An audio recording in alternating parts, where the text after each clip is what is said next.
இந்த நேரத்தில் தான் என்ன ஆகுதுன்னு சொன்னா 2006 அங்க வந்து மன்னராட்சி வீழ்த்தப்படுது. ஒரு பொது புரிதலின் அடிப்படையில் ஆயுத போராட்டம் நிறுத்தப்படுது. 2008 வந்து ஒரு அரசியல் நிர்ணய சபையை உருவாக்கணுங்கிற வகையில் ஒரு முயற்சி மேற்கொள்ளப்படுது.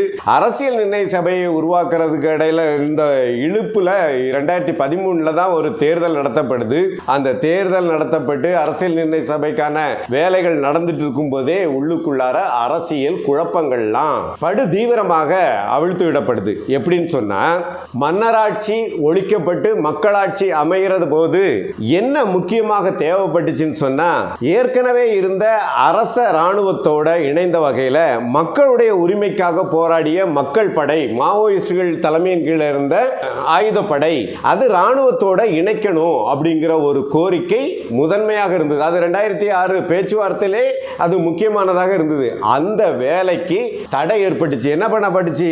பேச்சுவார்த்தையில் முதல்ல ஒத்துக்கொண்ட மாதிரி இருந்ததுனால போராளிகள்லாம் என்ன பண்ணாங்கன்னா, அரசு சொல்லிக்கிட்ட முகாம்களுக்கு வந்தாங்க. அதுக்கு பாசறைன்னு பேர் வச்சிருந்தாங்க.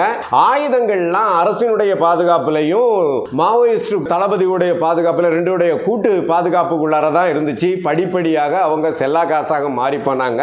எல்லாத்தையும் வந்து ராணுவத்தில் இணைக்கிறதுங்கிறத செய்யல. மாறாக இணைச்சுக்கிட்டவங்க கூட ராணுவத்தினுடைய அதிகார பொறுப்புகளுக்குள்ளார கொண்டு வரல. அவங்க கடைநிலை ஊழியர்களாகவும் எடுபிடிகளாகவும் மாற்றப்பட்டாங்க. இந்த மோதல்ல என்னாச்சு சொன்னா, அன்னைக்கு அதிகாரத்துக்கு வந்த மாவோயிஸ்ட் கட்சி தலைவராக இருந்த பிரசண்டா நேபாள் ராணுவத்தினுடைய தளபதியை பதவி நீக்கம் செய்கிறாரு. அது பிரச்சனையாக மாறுது.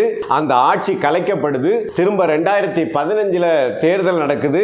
மாவோயிஸ்ட் கட்சி பெருத்த பின்னடைவை சந்திக்குது என்கிற வகையில் அந்த அதிகார மாற்றம், ஒரு ஆயுத புரட்சியின் மூலமாக ஏற்பட்ட மாற்றம் எந்த வகையிலையும் மக்களுக்கான அதிகாரத்தை அது கொடுக்கவே இல்லை. அங்க எந்த பொருளாதார மாற்றத்தை கொண்டு வருவதற்கான வாய்ப்பை ஏற்படுத்தவே இல்லை. ஒரு அரசியல் ஸ்திரத்தன்மை இன்னைக்கு வரைக்கும் கிடையாது. 2013 தேர்தல் நடந்ததுல இருந்து இன்னைக்கு 2025 வரைக்கும் காலகட்டத்தை எடுத்துக்கிட்டோம்னா கிட்டத்தட்ட 14 முறை அங்க வந்து ஆட்சி கலைப்பு நடந்திருக்குது. கட்சிகளும் உடைக்கப்பட்டிருக்குது.